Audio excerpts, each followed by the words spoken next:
राष्ट्र राज्य एकीकरण, जिस चैप्टर की हम बात कर रहे थे उसके अंदर बेसिकली यूरोप के अंदर दो ही देशों का नाम है, इस पे हम बात कर चुके हैं, एक इटली और जर्मनी। ये छोटे छोटे राज्य थे जिन्होंने एक नई चीज दुनिया को दी कि किस ढंग से पूरी दुनिया को एक किया जा सकता है। इसकी बाधाएं भी कई आई जिन पर हमने बात की, और इटली के एकीकरण में जो प्रमुख सहायक तत्व थे वो क्या थे? ऐसा क्या हुआ इटली के अंदर कि जो छोटे छोटे राज्य थे वो राष्ट्र की तरफ मूव होते चले गए और उन्होंने एक नए राष्ट्र का निर्माण कर दिया। उस एकीकरण में जो महत्वपूर्ण भूमिकाएं निभाने वाले तत्व थे वो क्या थे, तो हम उन पे बात कर रहे हैं। देखिए, इटली के एकीकरण में अगर हम सहायक तत्व जो हैं, इटली के एकीकरण में सहायक तत्व अगर हम उनकी बात करें तो इनमें सबसे महत्वपूर्ण चीज एक आती है फ्रांसीसी क्रांति एवं नेपोलियन की भूमिका। अब आप सोच रहे हैं कि इटली के एकीकरण में नेपोलियन का क्या रोल, इटली के एकीकरण में फ्रांस का क्या लेना देना? बहुत महत्वपूर्ण रोल प्ले किया। एक्चुअली नेपोलियन ने अपने विजयी अभियान के दौरान इटली पर कब्जा कर लिया। इटली क्षेत्र पर नेपोलियन ने इटली के क्षेत्र पर अधिकार कर लिया और इटली में उसने राष्ट्रवाद, बंधुत्व, आपके स्वतंत्रता और समानता के आदर्श को प्रभावित किया। देखिए, बंधुत्व, स्वतंत्रता और समानता ये फ्रांसीसी क्रांति का मेन मोटो है।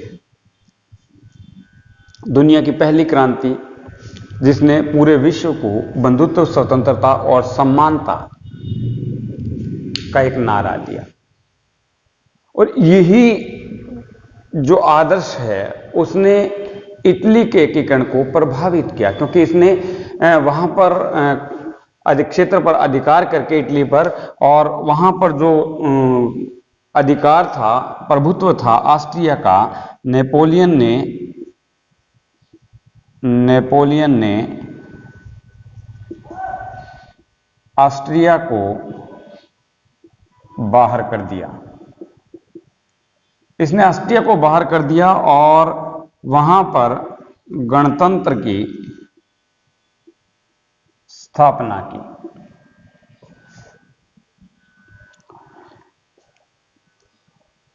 ऑस्ट्रिया जो नहीं चाहता था कि इटली राज्य का एकीकरण हो, राष्ट्रीयकरण की तरफ बढ़े, लेकिन जब नेपोलियन ने उस पर कब्जा किया तो इटली से उसने बाहर कर दिया और गणतंत्र की स्थापना की। और इसके साथ साथ इसने क्या किया कि छोटे बड़े कई गणराज्यों को, छोटे, नेपोलियन की बात कर रहा हूं मैं, छोटे बड़े कई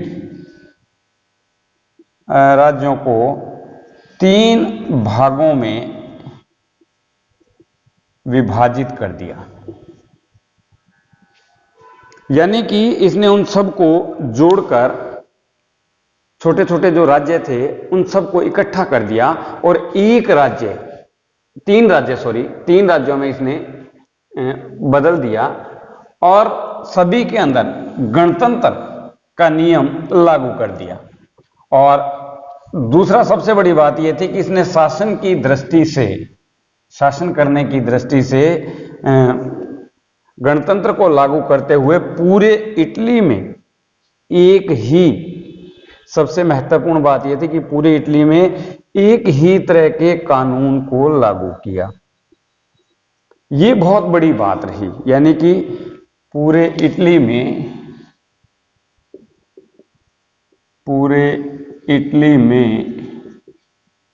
एक ही तरह के कानून को लागू किया। इसके साथ साथ नेपोलियन ने सामंती व्यवस्था को समाप्त कर दिया।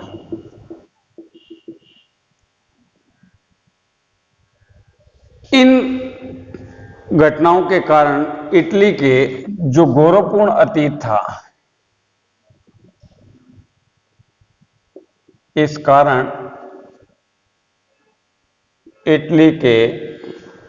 इटली वासियों के, अगर हम यहां वासियों करें तो ज्यादा बेटर, सुंदर रहेगा, अच्छा लगेगा। इटली वासियों के गौरवपूर्ण अतीत का, इटली वासियों को गौरवपूर्ण अतीत का पुनः स्मरण हुआ कि पूरा देश एक था, छोटे छोटे राज्य सब एक थे, सब में कानून एक थे, सामंती व्यवस्था नहीं थी, स्वतंत्रता थी, सब कुछ था। ये उनके मन में दोबारा उभर कर सामने आया।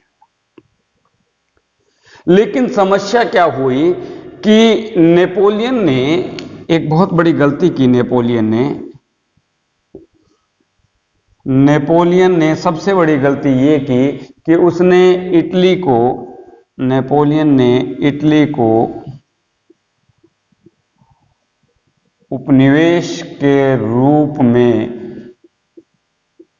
प्रयोग करना शुरू किया। केवल वहां से धन उगाना ही इसका मेन मोटो रह गया।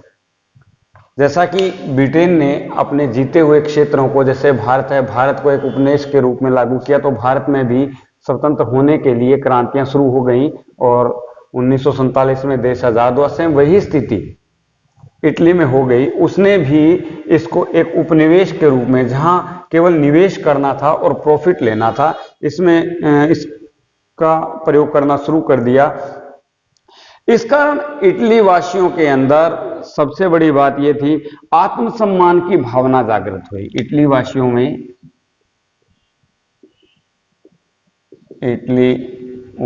में आत्मसम्मान की भावना जागृत हुई। चलो लिख ही देता हूं मैं, जागृत हुई। इस कारण इटली के लोगों में फ्रांस के प्रति आक्रोश उत्पन्न हो गया। इटली वासियों में फ्रांस के प्रति आक्रोश उत्पन्न हो गया और इसी के साथ साथ राष्ट्रवादी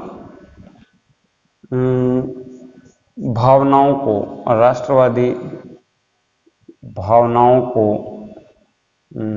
बल मिला।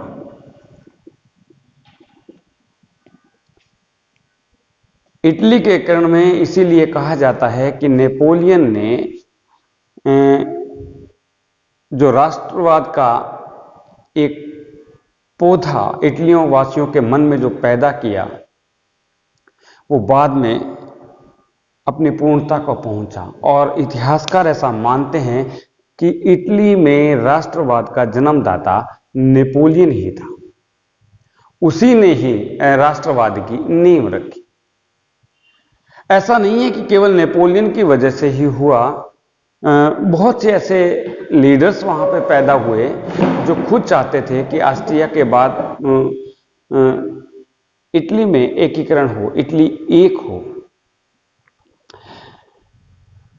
इनके चलते सबसे बड़ी समस्या हुई कि नेपोलियन ने वहां पर भूमि सुधार भी किए, और लेकिन उपनिवेश की वजह से, उनको लूटने की वजह से वहां पर जो सामंतवादी व्यवस्था समाप्त होने के बाद राष्ट्रीयकरण चाहते थे, लेकिन नेपोलियन सब कुछ ये चाहता था कि कुछ लोगों के हाथ में ही ये पावर हो।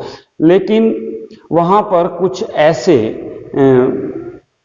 ग्रुप बने हुए थे जो नहीं चाहते थे कि संपत्ति निजी हो, वो ये चाहते थे कि संपत्ति सबकी हो। इसलिए इटली के अंदर मजदूरों और जो कोयला खदानों में काम करने वाले थे, उन्होंने 1810 के अंदर एक संस्था बनाई जिसका नाम था कार्बोनेरी।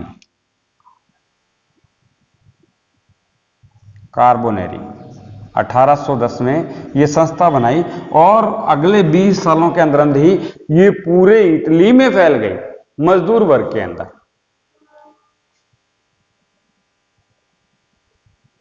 थोड़े से उग्र स्वभाव के लीडर थे और अंदर अंदर ये काम करते रहे।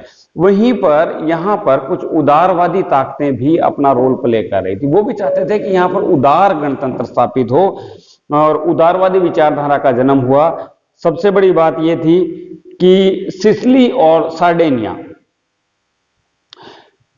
जो उदारवादी विचारधारा के प्रारंभिक केंद्र थे, और इसके साथ साथ सबसे बड़ी बात थी कि ये लोग मानवीय व्यवहार, आदर्शवादी व्यवहार के प्रति बहुत उदार थे। वो ये चाहते थे कि हर आदमी में उदारवादी विचारधारा हो, उग्रवादी विचारधारा न हो। और इसी के चलते पायस नवम, हाँ उसका नाम है पायस नवम, मैं यहां लिख देता हूं, पायस नवम पोप था और ये बहुत उदारवादी विचारों का समर्थक था और खुद बहुत उदारवादी था। और ये भी चाहता था कि उदारवादी विचारधाराओं का यहाँ पर जन्म हो। ऐसी बात नहीं है कि वहाँ उग्रवाद ही ज़्यादा फैलता हो, उदारवादी लोग भी खूब थे और वो भी इसके पक्षधर थे। इसके साथ साथ स्वतंत्रतावादी विचारधारा का भी उदय हुआ। लोग चाहते थे कि आदमी को स्वतंत्रता मिले, वो स्वतंत्र होकर जिए, किसी पर उसका अधिकार ना हो। ऐसी विचारधाराओं का भी उदय हुआ, जिसके कारण भाषा में सुधार हुआ सब लोग। और इसी के साथ साथ जो स्थानीय शब्दकोश थे, डिक्शनरी थी, उनका निर्माण हुआ। पत्र पत्रिकाओं, ग्रंथों का बहुत ज्यादा निर्माण हुआ। और वास्तव में देखा जाए तो इटली के एकीकरण में सबसे महत्वपूर्ण रोल प्ले किया मेजिनी ने। मेजिनी वहां का एक लीडर था और 1830 की क्रांति में कार्बोनेरी जो संस्था थी उसका सदस्य भी था मेजिनी। और उसने इटली के लिए एक बड़ी सृजनात्मक दिशा तय की। उसने फाइनल किया कि अगर इटली को आगे बढ़ाना है और एकीकरण करना है तो पावर यंग ब्लड के हाथ में, नौजवानों के हाथ में देनी पड़ेगी, मेजिनी ने कहा। और अपने इन शब्दों के साथ उसने एक नई संस्था का निर्माण किया जिसका नाम था यंग इटली, जिसके अंदर उसने केवल नौजवानों को ही भर्ती किया। उसने कहा देश की प्रगति के लिए नौजवानों के हाथ में पावर देना बहुत जरूरी है। और मेजिनी का मानना था कि युवाओं के हृदय में, दिल के अंदर एक ऐसी अग्नि है, एक ऐसी ज्वाला है जो राष्ट्र को अपने चरम तक ले जा सकता है।